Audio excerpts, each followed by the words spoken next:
Nashik TCS धर्मांतर प्रकरणामधील आरोपी निदा खानला आश्रय देणाऱ्या एमआयएम नगरसेवक मतीन पटेल यांच्या घरावरती पालिकेकडून अखेर कारवाई करण्यात आली आहे। निदा खानला आश्रय देण्यात आलेलं घर अनधिकृत असल्याप्रकरणी संभाजीनगर पालिकेनं मतीन पटेल यांच्या घरावरती कारवाई केली आहे।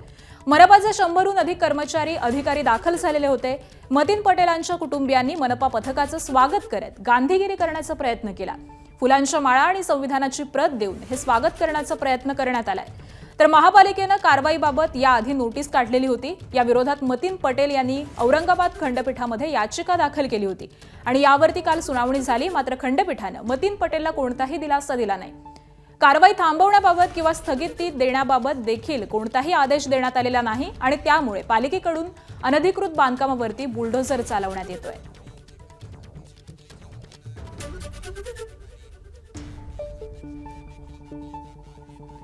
तर ही दोन दृश्य आपण पाहतोय। अनधिकृत घरावरती पालिकेची कारवाई ही सध्या सुरू आहे। तर मतीन पटेलांच्या कुटुंबियांनी या सगळ्याच पथकाचं गांधीगिरी करत स्वागत केल्याचं देखील दिसून आलेलं आहे। आणि आज सगळ्या संदर्भामध्ये सध्याचे ताजे अपडेट्स जाणून घेऊयात। आमचे प्रतिनिधी कृष्णा केंडे सध्या आपल्या सोबत आहेत। कृष्णा, ही कारवाई नेमकी आता कुठपर्यंत आलेली आहे, काय अपडेट्स मिळतात?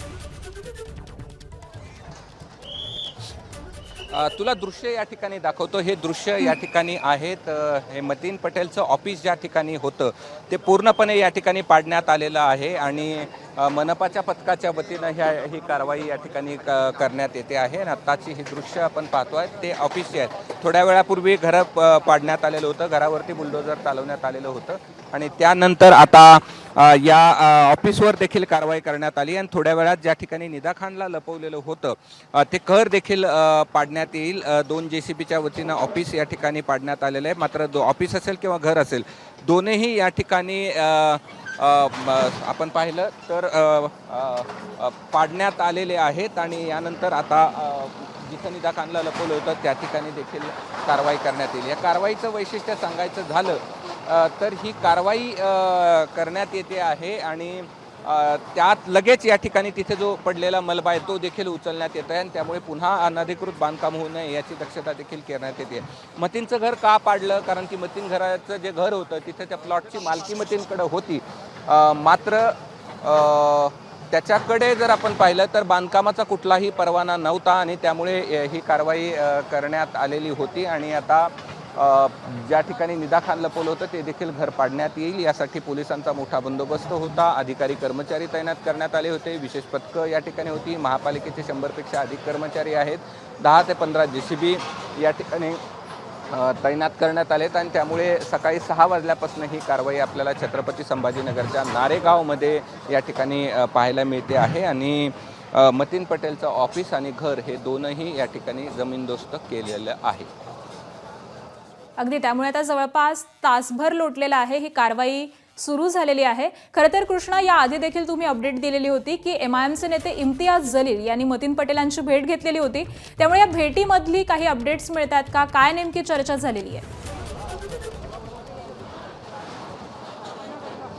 भेटीमधले अपडेट आपल्याला मिळू शकलेले नाही आहेत। मात्र या सगळ्यामध्ये आपण जर पाहिलं तर रात्री विरोधी पक्षनेते असतील त्याचबरोबर इतर जे नेते आहेत MIMचे ते देखील या ठिकाणी होते आणि त्यांनी भेट घेतल्यानंतरच ही रणनीती या ठिकाणी ठरवण्यात आली आणि रणनीती ठरवल्यानंतर हे जे स्वागत करणं किंवा इतर गोष्टी आहेत ते करण्यात आल्या।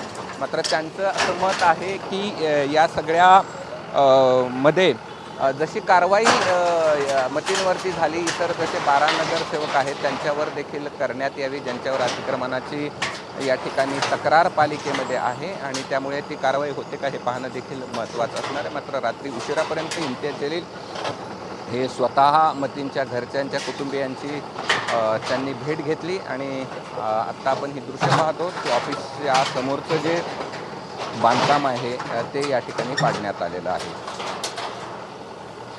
अगदी, त्यामुळे ही दृश्य आपण पुन्हा एकदा प्रेक्षकांना सांगूयात। छत्रपती संभाजीनगरमधली ही दृश्य आहेत। MIMचे नगरसेवक मतीन पटेल यांच्या अनधिकृत बांधकामांवरती हा बुलडोझर चालवण्यात येतोय।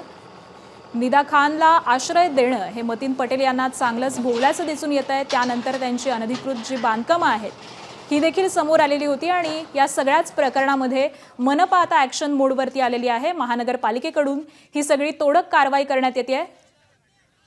या सगळ्याच संदर्भातले अपडेट कृष्णा तुमच्याकडून वेळोवेळी जाणून घेऊ. तुर्तास धन्यवाद या माहितीसाठी.